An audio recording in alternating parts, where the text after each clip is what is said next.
Bonjour, mon nom est Daniel Mars, agronome au service de la clientèle chez Dow Seeds. Je veux vous parler aujourd'hui des points importants à surveiller lors de l'émergence du maïs. Pour obtenir le rendement maximum de votre hybride de maïs, la période du semis à l'émergence est très importante. Il faut que votre maïs connaisse un bon départ. Il y a 5 points importants à retenir.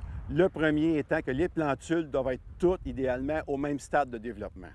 Pour atteindre l'uniformité entre les plants de maïs, il faut absolument avoir la même profondeur de semis, une profondeur de semis uniforme d'un grain à l'autre.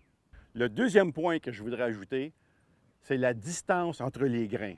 Puis pour atteindre une distance égale entre tous les grains, la vitesse lorsqu'on sème est très importante. Un semis trop rapide va faire en sorte que les grains vont être espacés de manière inégale et aussi ça peut avoir un impact sur la profondeur de la semence. Le troisième point étant la population lors de l'émergence doit être en lien avec la population lors du semis. Le quatrième point, on veut des plantules en santé, de même couleur et aussi avec une bonne vigueur lors de l'émergence. Le cinquième point étant le système racinaire en santé, bien développé, qui va bien supporter notre plant tout au long de la saison de croissance. Dans le cas de manque d'uniformité, il faut absolument trouver quelles sont là ou les causes afin de corriger le problème pour la prochaine saison de croissance. Ma première piste de solution, si le champ n'est pas uniforme, c'est la profondeur de semis. Si c'est pas assez profond, le grain est trop en surface, on a un mauvais enracinement, les plants risquent d'être pénalisés en période de sécheresse plus tard durant la saison de croissance. Si on est semé trop profond, la plantule ne peut sortir par manque d'énergie, ça va être plus long à sortir. On a aussi, si on est semé dans un sol sec et avec une absence de pluie, il faut adapter la profondeur de semis selon l'humidité du sol. Et lors de conditions de sol croûté et dur, ça va empêcher les plantules de sortir. Ma deuxième piste de solution, c'est la température du sol. La température du sol doit être à 10 degrés Celsius pour initier la germination. Si le sol est trop froid, il n'y a rien qui se passe, mais la semence peut cependant être attaquée par les ravageurs du sol.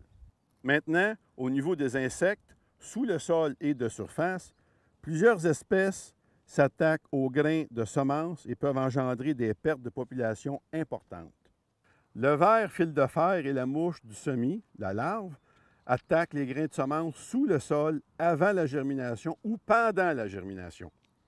Les blessures qu'ils affligent en se nourrissant du grain empêchent la germination ou altèrent grandement la vigueur du plant qui en émerge. De plus, l'intégrité du grain étant affectée, les maladies peuvent facilement se développer dans la blessure qui sert de porte d'entrée. D'autres insectes se nourrissent de la tige de la jeune plantule qui est à peine émergée. Les plantules ainsi coupées ne peuvent plus se développer et meurent. Par exemple, le ver gris-noir, le ver blanc, le hanneton et la limace peuvent causer des dommages importants à la culture de maïs, pouvant diminuer substantiellement les populations. La troisième piste de solution, c'est l'humidité du sol au moment du semis. Dans le cas d'un excès d'humidité, soit par compaction, excès de pluie ou de mauvais drainage, la semence va être sujette à être attaquée par les maladies du sol. Les maladies des plantules sont habituellement causées par des conditions froides et humides qui permettent le développement de champignons qui causent la fonte des semis. On parle ici d'organismes tels que le Pythium, le Fusarium et le Gibberella. Plusieurs sont actifs en même temps.